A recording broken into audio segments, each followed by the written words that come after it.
इस दुनिया में पैसा कौन नहीं कमाना चाहता, लेकिन क्या सब कमा पाते हैं? बिल्कुल नहीं। हर स्टूडेंट एग्जाम में टॉप करना चाहता है, लेकिन क्या सब कर पाते हैं? बिल्कुल नहीं।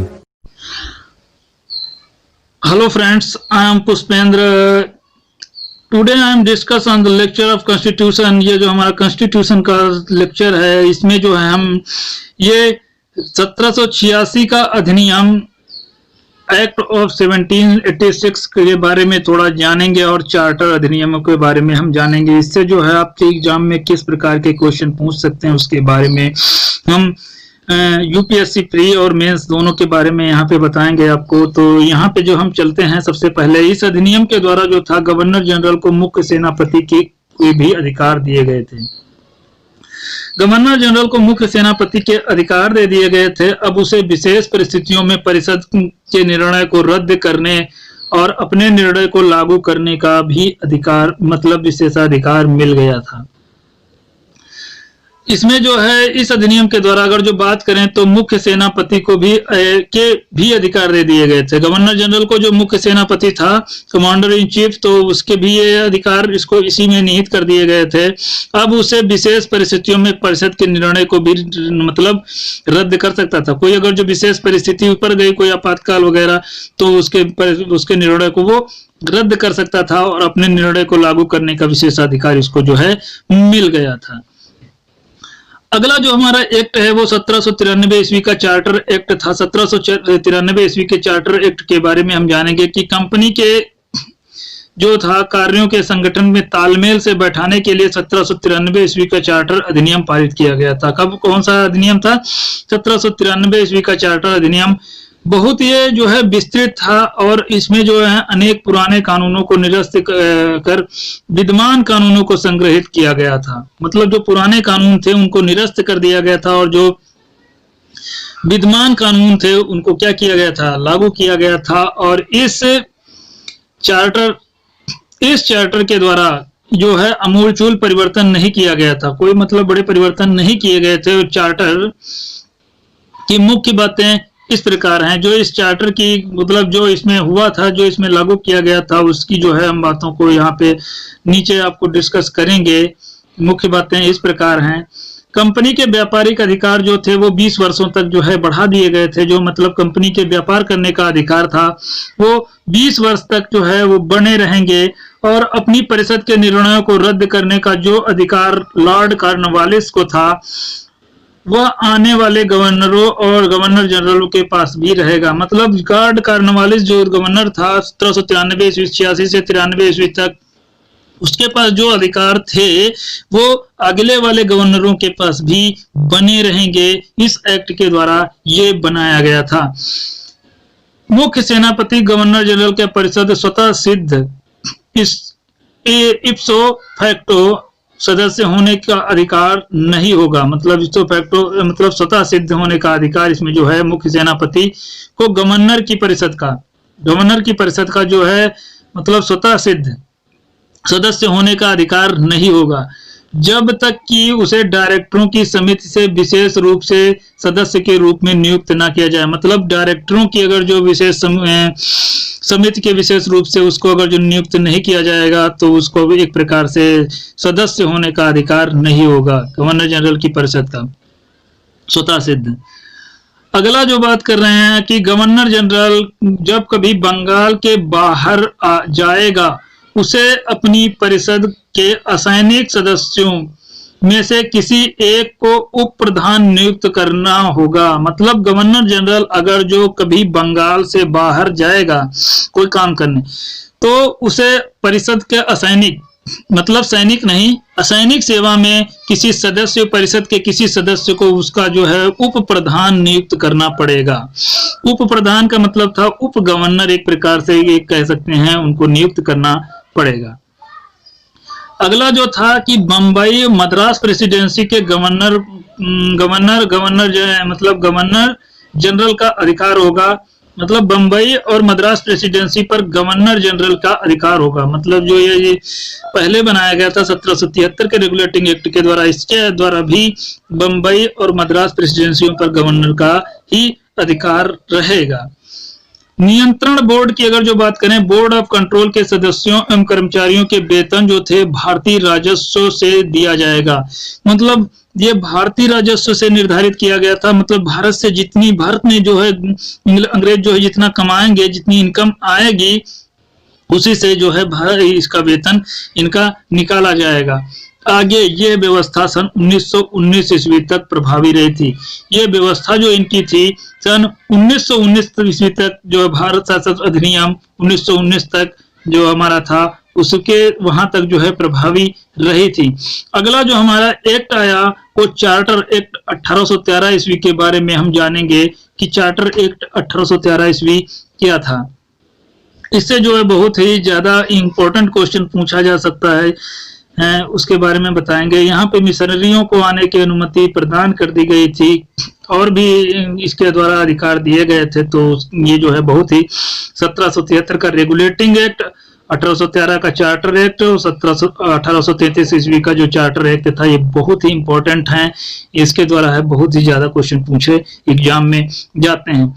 कंपनी का जो है अधिकार पत्र सन 1793 ईस्वी तक जो है 20 वर्षों के लिए बढ़ा दिया गया था। जो कंपनी का अधिकार पत्र था उसको 20 वर्षों के लिए बढ़ा दिया गया था। 1813 ईस्वी को में समाप्त हो रहा था। मतलब जो 1813 ईस्वी में समाप्त हो रहा था 20 वर्षों तक अधिकार पत्र, उसको 1813 ईस्वी में बढ़ा दिया गया था, 1833 ईस्वी तक कर दिया गया था।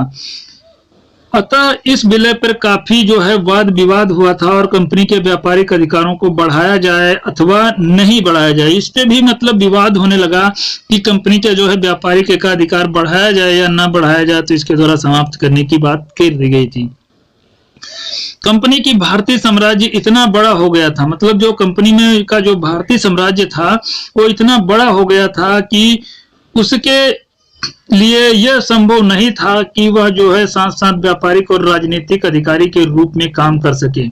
मतलब वो व्यापार भी करे और राजनीतिक अधिकारों को भी मतलब बनाए रखे, ये जो है संभव इससे नहीं हो पा रहा था। यहाँ पे जो है ब्रिटिश सत्ता में बहुत ही अधिक मात्रा में आ चुके थे। दूसरे जो थे तत्कालीन हस्तक्षेप नीति जो थी, लेसेज फेयर के सिद्धांत की अगर जो बात करें, फ्रांसीसी शासक नेपोलियन बोनापार्ट द्वारा अपनाई गई थी। एक महाद्वीपीय पद्धति जो थी, कॉन्स्टेंटिनेंटल ब्लॉकेड के चलते जो थे अंग्रेजों ने के लिए जो है यूरोपीय व्यापार बंद होने की वजह से सब लोगों की यही इच्छा थी। मतलब अगर जो कंपनी के एक प्रकार से महाद्वीपीय पद्धति के चलते अंग्रेजों के लिए जो यूरोपीय व्यापार बंद होने के यूरोपीय व्यापार एक प्रकार से बंद होने की वजह से सब लोगों की यही इच्छा थी कि कंपनी का व्यापारिक अधिकार समाप्त कर दिया जाए और सभी को व्यापार करने का अधिकार प्रदान कर दिया जाए, क्योंकि यूरोप से बहुत से लोग आने के लिए उत्सुक थे। तो ये जो है मतलब यहाँ पे भारत में आने के लिए, तो ये जो है यहाँ से खत्म करने की बात की गई कर रहे थे।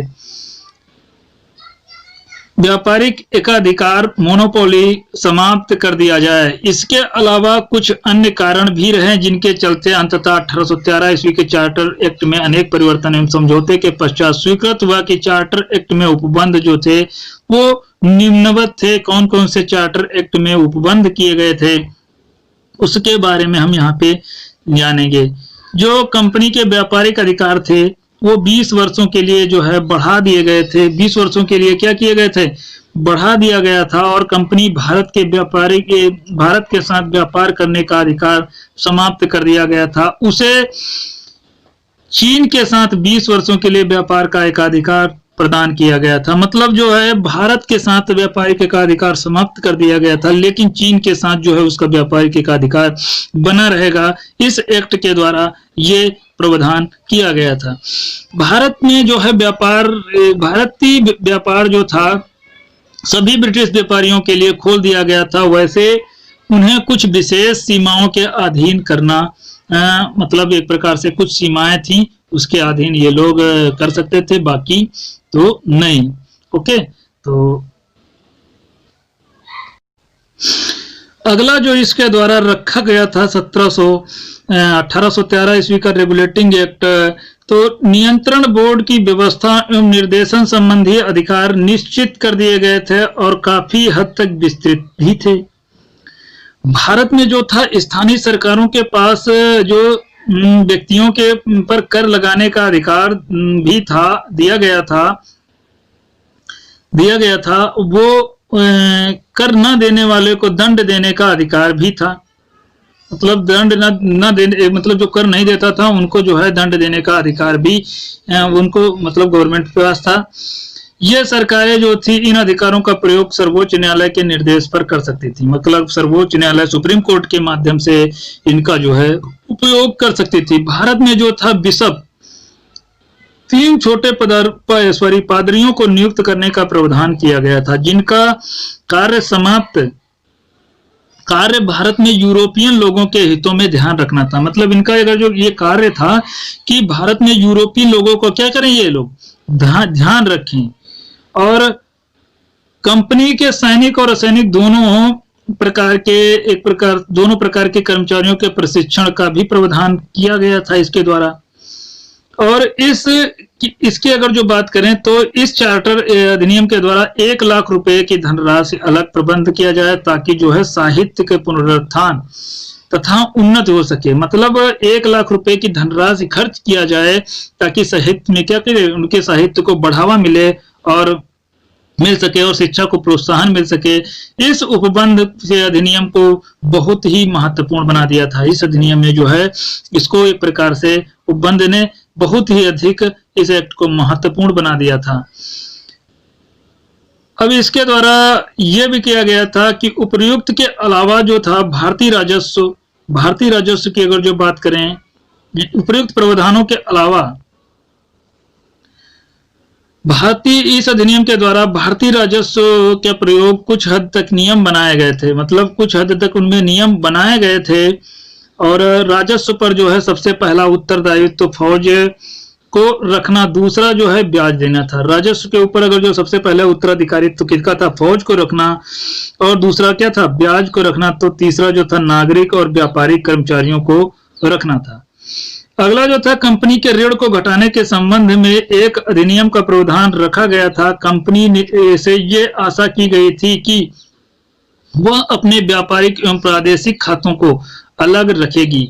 व्यापारिक और प्रादेशिक खातों को वो क्या करेगी, कंपनी अलग रखेगी। ये जो है इससे प्रावधान किए गए थे। तो ये जो उम्मीद करता हूं कि वीडियो आपको अच्छा लगा होगा।